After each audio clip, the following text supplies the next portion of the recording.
Hey, everybody. Hey. Welcome to another, what is it? Episode WSM.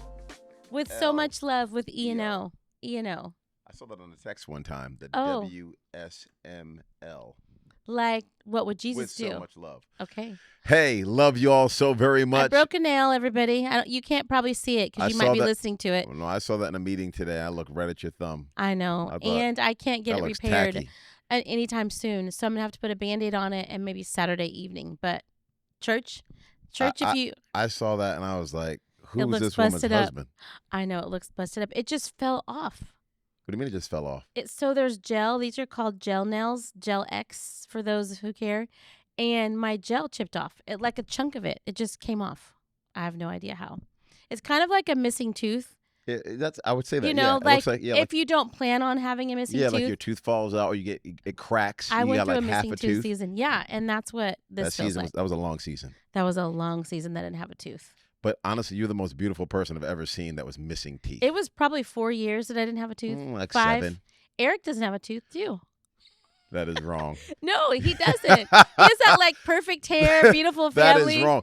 Well, you didn't need to bring up Eric. Well, because I was trying to get someone who could relate with me. Oh my God. And we were both in the Missing Tooth Eric Club. Eric is our campus pastor at the broadcast campus. Yes. At broadcast Dallas. Headquarters, main Dallas campus. But you can't tell we unless... don't call it main campus. You know Not that. main campus. Uh-huh. Wrong language. Every campus is the main campus. Exactly. But you did not have to bring up him not having a tooth. Well, it's more common than you think.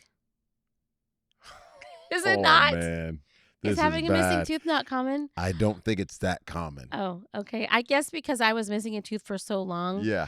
I started, and then I found other people who had missing teeth. It's kind of like if you see a car on the road. Yep. You're like, I'm thinking about getting this car, and then you see them all the time. An Elantra. And you just see them everywhere. Seeing them everywhere. Yeah, I feel you. Yeah, so no, here we are. There's not. Maybe there's a lot of people with missing teeth, and which is fine because everyone's beautiful. Yep. Put it in the chats. Just kidding. You're like, I don't have a tooth. Yes. I lost mine. This tooth never came in. There's always a story. There's always a story. What was your story? My story was one day I was just chewing something, and my tooth just literally disintegrated. Wait, like it just crushed? It just crumbled, yes, because for those of you who don't know, my dental strength is not where my strength is. Well, I don't eat tons of candy. I don't drink soda. But when you go to the dentist, they look at Oneka think like, whoa, I'm like have you from never a developing had? Nation. Yeah, have you I don't never have had like fluoride any dental work? or toothpaste or just like on troubled streets. Yeah. And I have to let them know like I don't eat a ton of sugar. I eat healthy food. Yeah. It's just genetic. It seems like you might. You would think like I was floss with Kool-Aid. Exactly. Or like just like high fructose corn syrup. Instead of water, I just drink corn syrup like as like ounces of it. Like you just take Coca-Cola and just let it just swish around your mouth. I put it on everything. I just pour it on everything. Toothpaste. Exactly. Yep. You're like cereal instead of milk. I use Coca-Cola. That's what it seems like. That's what my teeth give. But it's been a long, expensive road. But not the front of them. Not like the face of them. But my bottom two, I also have issues with my bottom two. I have like what's the bottom two? What happened? My bottom two teeth. You didn't know this? Why are you looking at me like I'm crazy? I don't know what you're talking about. Oh yeah, my two bottom teeth. Okay. Is that what you say? My two bottom teeth? No, teeth. Yeah. my two bottom tooth. My two bottom teeth. Teeth. That's right. I have like my gums are like pulling away from those. Wait, and so what? eventually I either have to get some type of gum surgery what? You didn't know what? this? Yeah, a dentist told us that like 5 years ago. I just haven't done anything about it. What are you talking about right now? Is this true? They said like literally my two. See how it's kind of pulled away? They said my two bottom teeth. This is crazy. Could I did not know this was they going could just here. Fall out of my mouth. Okay. No, I'm serious. Over time, a dentist said that they could fall out. Now, if this is somebody else's story and they're like, they have dental trauma, let's just go ahead and say, maybe we're ministering to you right now. Maybe you really feel hurt. I just want you to know you're seen, you're loved. We're just talking Oneka's story right here. Yes, and you're saying things that I've never heard. You didn't know about my two bottom teeth? That they could fall out at any moment? No. Yeah, like when I least expect it. I'd carry around a baggie had I known that. No, yeah. So that's a true story. If it happens, like say we're out. I'm cooked. Say we're out and like the two of them, they just come out. Right. What do you want me to do? Well, you have to tell me, so I'm not like I think smiling. You're gonna know. I think you're gonna know. Okay. If you got 2 teeth that fall out of your mouth, yes, I think you're gonna know. Okay? Oh yeah, I would feel the if breeze. you don't know, yeah. then that's crazy. There's trouble. That's right. So if you're missing 2 teeth, like you're talking and 2 teeth are gone, you're gonna be like, something just happened. Right. Okay. Yeah. So those teeth will be gone. They'll be gone. They've fallen out. They say they hit the plate. Sure. What would you want me to do? I would grab them. No, I would want you to say, "Did you see that?" Did you see that? So that's my cue. That's your you cue. Want me to say, I want you to say, "Did you see that?" Did you see that? And then I would want you to say, "Are you good?" And then I would want you to ask for the bill. Check, please. And we leave and we find an emergency dentist. Oh my God. But the crazy thing. Wait, what did you want me to say again? Did you see that? Did you see that? Yeah. Okay. Did you see that? Like, did you see that? And are you good? But not rude. Did you see it? Like, did you see it? No, it's but more like, compassionate. Like did you see that? Like, did you see that? Are you good? Yeah. Like that. Your teeth are in your salad. I don't want you to say it like that. Okay, because I feel like an idiot. Okay. Yeah. I would want you to just say, "Did you see that?" Did you see that? Like sweet, kind, like I care for you. gentle. This is a fragile moment. Okay. What if somebody else is with us? You can still just say, "Did you see that?" Just like that. Do you want me to I say know you, anything? though. You would cry laughing. You would fall back in your chair, and you would laugh just like how you're laughing. And I'm totally trying to hold it in right now. Okay. I am trying to figure out what I would do if we're just talking to someone. And my teeth just and your teeth just fall out. Yeah. Okay. I'm trying to decide right now what I'm going to do. Well, hopefully and I'm it's saying not I'm going to be present yes. in that moment for you. Yes. You're not going to laugh. Because you're the mayor. And you're always very conscious of your surroundings. You love everyone around you at all times. I do. On an airplane, you're helping people with their bags. That's just who you are. You're like forever. I like to call it trying to be like Christ. Okay. Good Samaritan. Okay. Boy Scout. I don't know. You're just a good guy, and I'm so grateful. Well, thank you. So I do feel like you would also be wondering about the person with us and wondering if they were good. But I'm saying in this situation, I would need I gotta be so lean into no you. mayor, no pastor. No. You're just like making sure I'm good. That's right. Yeah. Well, maybe I shouldn't even ask for the bill. You mean just like leave? Just leave. Like I care for you so much. I'm just like no. We could pay. We could pay. Okay, so we'll pay. We'll pay. Yeah. I'll leave my card. I'll just smile. No, I'll leave my card. Like, You're not gonna be able to smile. You're not gonna be able to smile. Why? You're gonna be like, oh, I'd feel it. Yeah, you're gonna keep taking your tongue and putting it in it. there in between where your teeth were. That's what's gonna happen. It is okay. So it's gonna be like, you're gonna be doing that like the whole time until the bill comes. No, I think I would just smile and put my hand in front of my mouth. I would want to feel what it felt like, but then I wouldn't stay there. Because that would look awkward, like a grandmother with no teeth, like a granny. But this is crazy. Oh man, I needed to laugh today. You did. I needed to laugh. I needed this. You did need this. I needed this. Yeah, I'm glad I could minister to you. I did not know it was going here at all. The Lord knew. Yeah, receding gums. The Lord knew. Is that what they called it? I think so. Receding? I think so. Receding gum line? Yeah, I think so. Yeah. Wow. It's when your gum kind of pulls away from your tooth. Wow. You just look so grossed out just now. You look so disgusted. It's it's a unique phrase. It is. Yeah. Receding gum line. I think that's what they called it. It sounds very dangerous. And they were saying that I needed to get some type of surgery where you sew your gum. Like it's a gum surgery, and I'm not doing that. No, I don't want. Can you imagine how puffy my gums would be after surgery? That'd be crazy. But it'd be better than no teeth. Yeah, no teeth. You want to have teeth. I'm not mad at a crown though. Give me a crown, give me a cap. No problem. That's good. fine. Yeah, I mean, even veneers or whatever, people do that all the time. No problem at all. I don't want a veneer because that's like having to get a screw into your jaw. I'm not into that. Not doing that. Yeah. But I'm just saying. There's a but lot they of do ways look pretty. I know you can get teeth. Yeah, lots of ways you can get teeth. But not having teeth. Or you can get like a little clear thing and then you just like a tray and it has teeth. There's all kinds of things. What? Anyways. What is that? There's like a tray. It's like a clear transparent tray. And it's kind of like a retainer. Yeah. But it has teeth in it. Have you not heard of this? I don't think I've ever heard of this. I'll show you after. Like, I know somebody who has this. I don't want to talk about that, but I'm just saying. You already called out Eric. Well, but yeah, it's happens all the time. Names. I'm not doing any names, but it's like for temporary teeth. Okay, I got you. So you Yeah. have the rest of your teeth, and it's kind of like a puzzle piece. Yes. You kind of exactly. just you stick it up in there, Yes. but it's a whole retainer. Okay, yes. I Yeah, see but that. it has teeth in it. Yep. Multiple? 2. Wow. Yeah, you could get one made with 2. They're custom. Okay. Yeah, so that's what we'd have So to it do. looks like they're wearing Invisalign. Yes. But they're not wearing Invisalign. Right. It's actually like a retainer, but with teeth in it. With teeth. Yeah. Mm-hmm. All right. So that's what I'd have to do. I think all of this started because of your thumb. Oh yeah, because it's like a missing tooth. Because it looks like a missing tooth. It really does. It really does. We travel for 24 hours, and I'm gonna have to put a Band-Aid on it because I talked to the nail lady. I almost went to go get a Band-Aid during the meeting.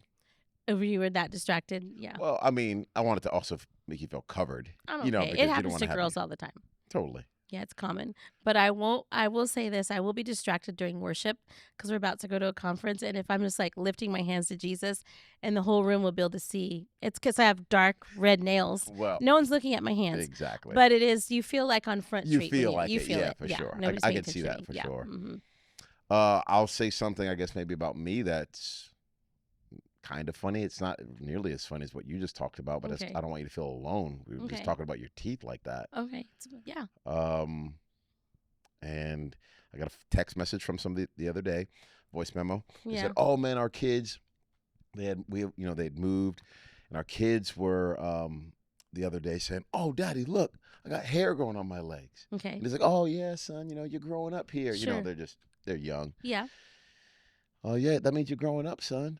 And he goes, "Well, Dad, what about Pastor Earl? He doesn't have any hair on his head, so does that mean he hasn't grown up?" And then the dad is like, "No, it means something different." So I had to let the dad know. Yeah. I went bald on purpose. Yes. But now it ain't growing back. No. If I try to grow back, shaved it so much. exactly. Yeah. If I try to grow it back, it's not coming back. It's like a well-worn path. Well, it does get a little shadow on it when you don't shave it. I agree. I it's feel kind of like your beard, like when you don't shave it, yeah, it gets a shadow. That's right. Yeah. So I have a 5 o'clock shadow on my head, but Yes. it doesn't grow everywhere. Right. I noticed this the other day. Really? I looked at something. I don't know. I saw a picture of myself, or you know what it was? I was looking at the cameras in our house or something like that. Okay. Yes. And I was like, "Is that my head? I look like an old bald man." That's funny. So I don't know if it's the camera light or what, but I do think it's not growing on the top, but it might grow around the sides. We should try to grow it out. I would love to do that one time. I think just we should grow my hair out just to around see what the it would sides. do. Just to see what it would do. What was his name from way back? George Jefferson. You knew exactly what I was talking about. Not Good Times, but no. Jefferson's. The Jeffersons. There's a show. Yep, that's right. Yep. It's on Nick at Night. I don't know if people know what Nickelodeon was. Remember Nickelodeon? Yes. And then Nick at Night was like the old shows. Yes. And Jefferson's Moving on up. Yep. Mm-hmm. So you're telling me you thought of George Jefferson as soon as I said that? Because I was because his head was like that. Yeah, that's right. It was. Mm-hmm. Mm-hmm. So if I could look like George Jefferson, I'd be happy about that. That's funny. But that happened, so I was trying to connect with you on that. It's okay. You can't. Well, we could go there. Oh, no. I don't even know what you're going to say. If you already put Eric on Front Street, don't say anything you don't want me saying about you. I won't say it then. It just has to do with your eyes, but I won't go there. So, all right, honey. I don't know what you're trying to say. Okay. But I have no ammo on you because you're perfect and beautiful. Thank you. So I'm not going to share anything at all. Well, I talked about having no teeth, so. You do have your teeth, though. I know. But it did go a long time. To God be the glory. There was a lot of times you would, do like the big ha laugh, and you would see like there's no teeth here on the side. Or in photos, I would have to stand on a different side. I was like, Hey, that tooth work, that dental work is expensive. No, that's why we put it off. Yeah, we had to keep. There's a car in here. Yeah, we had to keep on saving. Like a CRV. I remember a long time ago we did care credit. We had to do care credit a long time ago. Now, no more debt. We pay cash. But man, you got to fight to try to get to that place. But there were some times it was like we didn't have any money at all, and they were like, your teeth are. So we had to get a dental credit card. Yeah, it was crazy. Oh my gosh. We've been married 28 years now. But that's what we waited, though, for this missing. We've been through some stuff. We've seen some things. Oh, butter my noodles. Gosh. But that's another story for another day. Oh, my goodness. Butter noodles. Yeah, we first moved to Dallas, and we're like... we sold everything to start the church. All in with the so we're church. like, we don't need money. We don't need a house. We need nothing. Just Jesus. So we sold everything, and we put it all into the church. And then I found myself at Walmart, which we love Walmart. We would go around. We would have buying butter noodles. I would buy noodles. I'd buy noodles and butter. Yep. And that was dinner. But I put walnuts on top to make it fancy. It was good. It was good, though. It was good. Loved it. Yeah, butter noodles. We never missed a meal. God provided every single time. Yeah. I'm thankful for those times. I feel like it helps shape us and mold us. And it makes you trust him. It totally does. And now we still have to trust him. Totally still have to trust him. But you learn so much about just each other. Yeah. And will you serve him in inconvenience? Yes. And for our marriage, I feel like that was good. It was healthy. It helped us get better and stronger and not trust God alone, but have to trust God together. Man, that is real. I remember those sleepless nights where you'd get migraine headaches because you were so overwhelmed with our finances. Mm. Remember those seasons?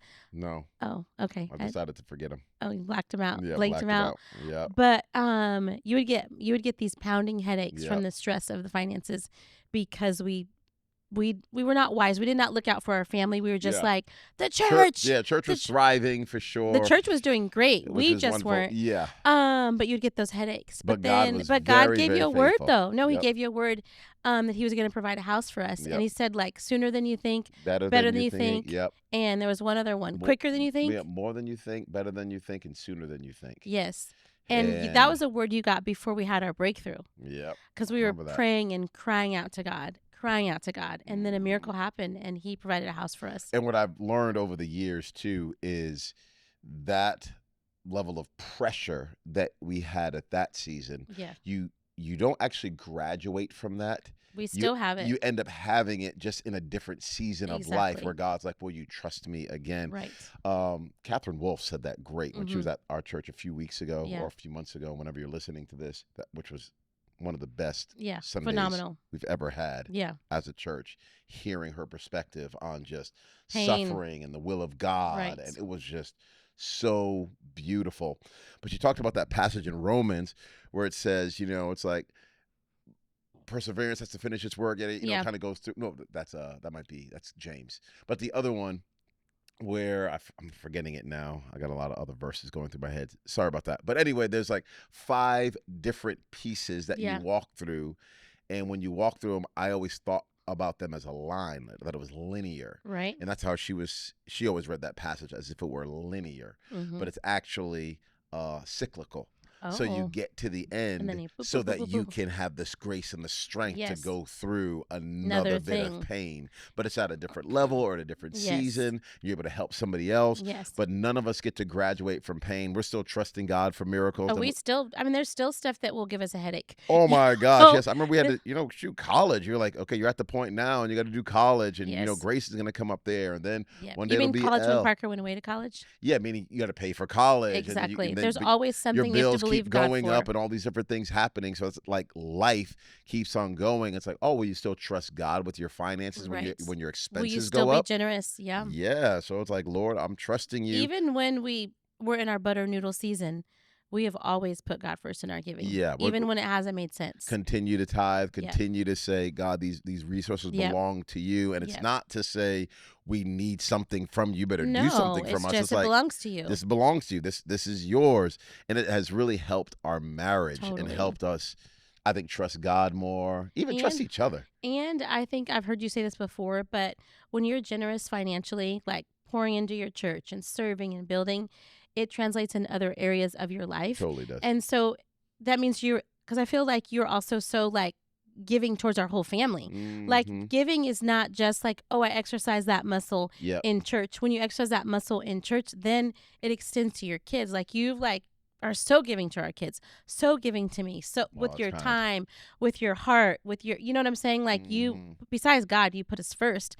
But I feel like giving helps you stay generous towards all of us. It really, really does. If you're stingy with God, chances are you're going to be stingy with your roommate. Yeah. You're going to be stingy with your kids. You're going to be like, me. How's this impact me? Yeah. But there's something that clicks in you. I feel like when you're generous with building God's house and sowing, like to think that my little gift is going to provide water for someone, that doesn't have water, or provide Christmas for someone who wouldn't have a Christmas, or provide for us to get to start a whole nother campus in another country, another part of the city, like Bishop Arts coming up. That's all on the other side of being generous. And I just wish that we could all meet the people that have been impacted by generosity. I think it would change people's perspective of generosity. But all that to say, be generous. Well, I remember my mom growing up in church, and that's when we had checks, back in the day. I'm sure we still have checks someplace, but most people don't use checks. Right. That used to be literally a piece of paper that you would write on. Yeah. That you'd write in to pay to the order of. Yeah. Have the memo, date on little there. memo at the bottom. Have to write out. You have to know how to spell 1,000. Or 100 or 10 or whatever it was. Put the cents on there. Sign it. Yeah. But I remember seeing my mom. And I mean, again, we were in the inner city. Right. And she was just giving. Putting God first. God first. I wonder if that generosity also is a tribute to how you turned out, I totally agree. Well, and look now, my mom's able to live with us, which is a huge blessing. So it's not like, oh, I'm doing this and God's going to bless me tomorrow. No, that's not why. Who knows? It's long game. Yeah. It's like, I'm doing this because God's already been faithful. She's living in the fruit of seeds that she planted 30 years ago, 40 years ago, 50 years ago. I just think it's pretty powerful when you see it over the long haul. Exactly. And you see people beginning to think, oh, all of this is God's. All this is God's. But Jesus said it really clearly. Your heart is going to follow your money. Exactly. It is. So you get a new car. Your heart's in that new car. You get a new house. Yeah. Because you put money in it. Your heart follows into your house. Yeah. You get a girlfriend, a boyfriend. You start going on dates, your heart starts going there because you're investing that time. And I think the same thing is true with the things of God. I think it's easy sometimes for us to maybe feel indifferent with God. And kind of flippant. Yeah. Yes, because we have not surrendered this area of our life to him. There is no fear of the Lord when it pertains to our finances. We still think we own that, but God gets everything else. Well, it's the same thing with premarital sex. I feel like when you're in a dating relationship and you choose to fast, the things that your physical flesh wants to do, your flesh wants to have sex when you're in love with someone or just in lust with someone, because the world we live in today. But I feel like when you say, God, my body is the temple. You told me that I should not have sex outside of marriage. I'm going to practice self-control. I'm going to honor you. I'm going to honor you. I'm going to honor this person. I'm going to honor this person. And then fast forward, you get married to that person. I feel like you're teaching each other how to deny yourself and deny your flesh, so that when you are on a business trip, you've already practiced how to not do something you want to do. When everyone's like, oh, we're going to the strip club. Or we're going to have drinks and stay out till 4 a.m. You have self-control and you can look at your watch and go, you know what?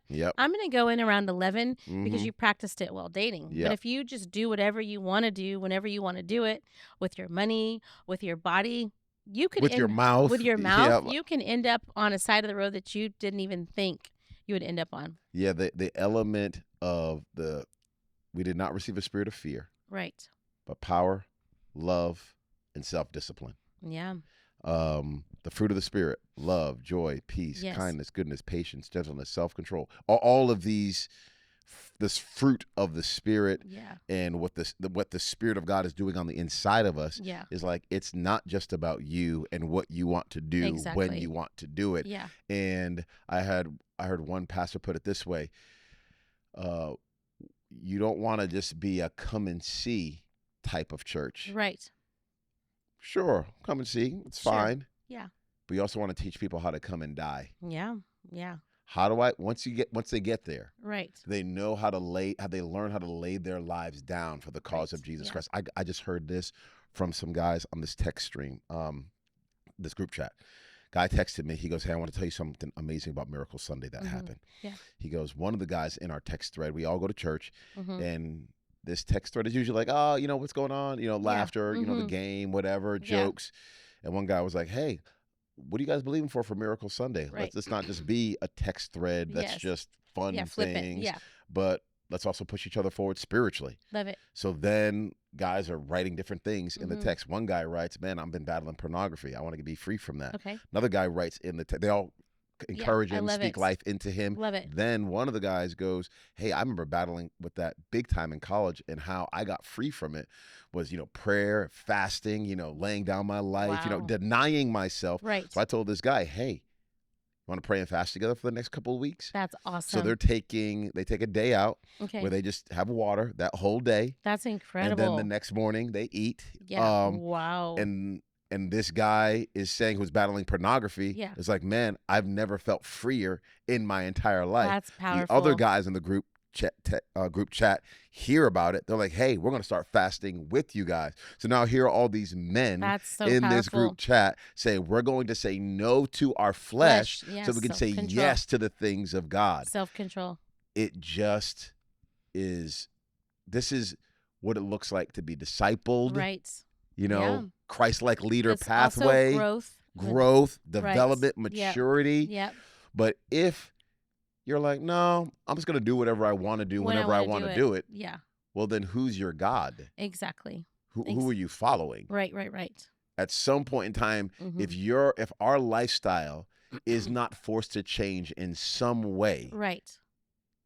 When you're following Jesus, then I got to ask, are you really following Jesus? Exactly, because he said, deny yourself. Yes, and I'm looking at myself too, even as, a pastor. You're a pastor. We're not looking at ourselves like we have outgrown growth. No. We're still a son of God, a daughter of God. Still very dependent. Yes, still on the potter's wheel, meaning God needs to shape us and mold us. So it doesn't matter what your title is. It doesn't matter where you are or how in long your education or how long you've been serving God. Still, God's like, you're my son, you're my daughter. I love you. I want to keep on shaping you and forming you into the image of Jesus Christ. Will you let me get into that area of your life? It's interesting, though, because I think people in this, in this era, it's like it's not popular to do what God says you should do. It's popular to do what you want to do. Yeah. Somehow it's gotten twisted where we're kind of in the driver's seat and we let God know when we can work him into our schedule or our season, or we have to pray about it. That's the big thing. I got to pray about it. Yeah. I got to pray about if I can serve. I got to pray about if I can give. I got to pray about it. Like that's the era that we're in. Yeah, no, it is. But what's interesting is you think about someone. So because in the natural, people have a disconnect. It doesn't make sense to them. I would submit to you that that's always been the era. Yeah, true. But I feel like it's gotten worse from the Garden last of Eden, 5 to 6 years. Yeah, Garden of Eden. That was the era of God said no. My way's better. My way's better. I think God's holding out on me, which is the powerful thing about the Bible. It didn't just happen, but it happens. It's like all these stories that we keep reading about in Scripture are the stories we keep on repeating now. So a rich young ruler comes up to Jesus, and he's like, what do I need to do it to inherit eternal life? Yeah. Jesus is like, oh, this. Do all this. And he's like, oh, I've been doing this. Okay, great. And he's like, well, you lack one thing. Go sell everything you have, give to the poor, and then come follow me. And he went away sad. Yep. Now, I think it's the Gospel of Mark that says Jesus looked at him and loved him. Yeah. But Jesus knew the thing that was an idol in this man's life. Yep, and said, lay it down. And wanted to say, I need because he needs to be first. I want you to be free. I don't want you to be a slave. And it's the freest way to live because, unfortunately, sometimes the things that we cling to the tightest are things that we could end up losing. And then you feel like life is not worth living because we put all of our eggs in the basket of that thing. Whatever, that job, that sports, whatever. That career. And then life happens and then you feel like worthless almost, even though you could never be worthless. You feel that way. And the enemy lies to you and tells you that because you became that thing. Man. Instead of becoming formed into the image of God. That is absolutely powerful. What he's called us to do. But I was even thinking about bodybuilders and how they have to in boxers and in sports they have to they have to cut they have to cut away things to reach their goal. So when you see a fighter or a bodybuilder who's like, I had to cut to do this, to accomplish this, to win this fight, we applaud it. And we're like, oh my gosh, look at you. You got to your goal weight. You cut. You lived on, egg whites and whatever. And you won that medal. But I feel like with Jesus, when it comes to cutting, we're all about addition of what can I add? It's harder to have a conversation about what am I going to die to and cut. You So when you're saying like, cut is pretty powerful too, and this I'm not trying to be too gross here. I'm just going back to the covenant. The sign of the covenant in the Old Testament yeah, was circumcision. yeah, It was a cutting. Before the children of Israel, yeah, once they got into the promised land in yeah, Joshua chapter 5, they were at Gilgal. There was a cutting. yeah, God's like, hey, I want you to go into this next place, but I yeah, have to cut some things yes, away. yeah, When you come to follow Jesus Christ, yeah, it's not, Jesus, I'm adding you into my life of depravity and right, sin. Just go right. ahead and endorse He wants to, everything that I'm yeah, doing, and I just want to feel good about myself. right, No, that's not no, what following Jesus is. It yep, is, oh, I am turning yes, from this way of life and I'm going to right, follow you. I'm leaving my nets behind right, like the disciples had to, and exactly, I'm going after you. But the exactly. nets represented, this is where they're making their money. This is No, where their right, career is. This is their yeah, future. yeah, All of that stuff right there. And are we right. saying you have to quit your job to follow Jesus? No, No. But yeah, we are saying that Jesus takes preeminence over he's all of those first. things for the follower of Yes, Jesus Christ. yep, yep, yep, yep. Yeah, First and that's not foremost. not the popular message No. of the day And at what's all. crazy is when you talk like that, like we talk like that, or anyone talks like that, it sounds crazy. It sounds like, oh, you're on the edge. You're living on the edge. When really Which is so we're wild. just living obedient. Yeah. That's called living. It's called Yeah, obedience. it's called But following Jesus. It's called I'm just like Christianity. thinking about like the work that we have for our next generation, so that the way that Yeah. the people who've gone before us have lived doesn't die out, Yep. and Christianity doesn't become this thing that we just work into our lives. I feel like we have such a mandate, and Christians today, we have a mandate to really like live what Jesus asked us to live. Yes. Doesn't mean that we have to like live in a Oh, no, desert I and like understand be that. like Yeah. John the Baptist. I'm not That's right. saying that, Mm-hmm. but I do think it's become inverted. I feel like more than ever, Yeah, where it's how will that work for me, for sure. as opposed to God, I'll do what you've called me to do. I'll go where you've called me to go. I'll say what you want me to say. I'll be inconvenienced. I feel like we're in a season of convenience, a convenience gospel. No doubt about Yeah. that. And this, it's no gospel at all. Oh, yeah. Yeah. It's not. That's not gospel. Yeah. It's not. And Yeah. it's a different gospel. Yeah. Which is is what you're really gonna be no talking gospel about. at all. Yeah. Which Yeah. you're going to be talking about Yeah. and have been talking about. And Yeah. it's permeated even in is it Philippians or Galatians, when the Apostle Paul's like, some people are preaching for financial gain. Right. Yes. And he's like, well, whatever. Yeah. I mean, as long as the gospel's preached. He chooses not Right. to jump Mhm. into that, Yeah. whole, Yeah. I don't know, cesspool. Yes. But that was happening in his No. day. Yeah. Mm-hmm. And now you have plenty of people that are saying, I want to go my own way. I want to do Right. my own thing. Yeah. I Yeah. want to, like you said, I want it to be convenient. I want to make it a brand. Yeah, it's like I want Christianity to be a brand, a lifestyle. I'm like, what? What's happening? Here it is. Come and Pick up, die. yeah.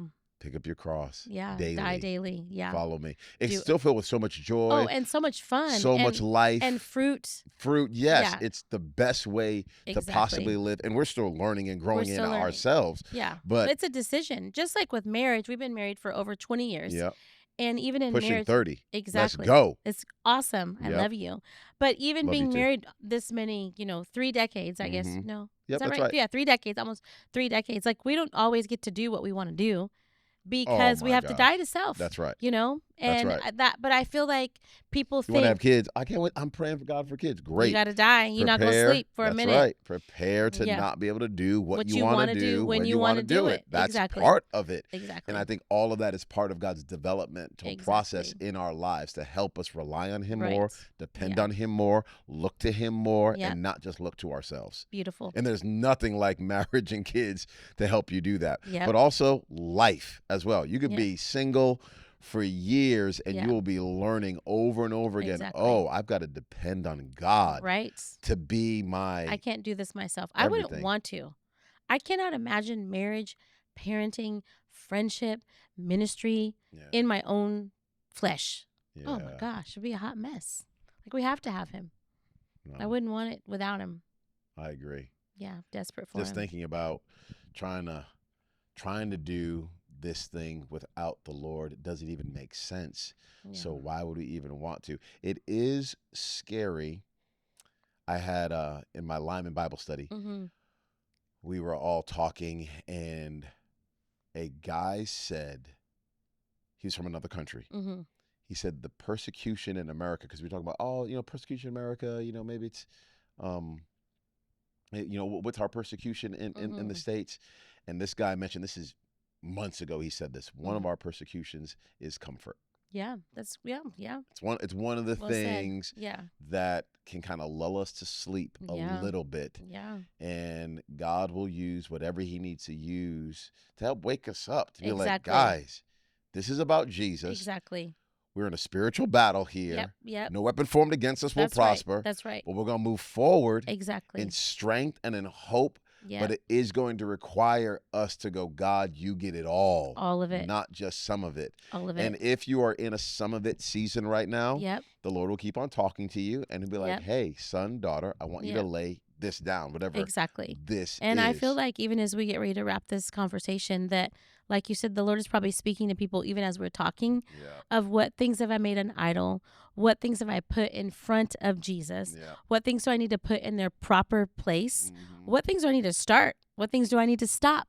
I feel like this is like a good conversation after this conversation that people that are hanging out and listening with us and growing can continue on. One thing you shouldn't stop is being planted in church. That's right. Yep.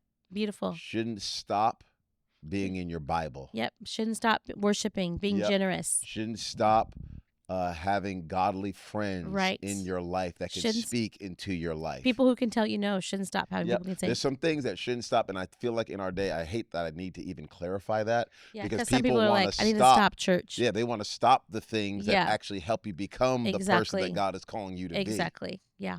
So I didn't even know how we got up. This all happened because of your thumb. Exactly.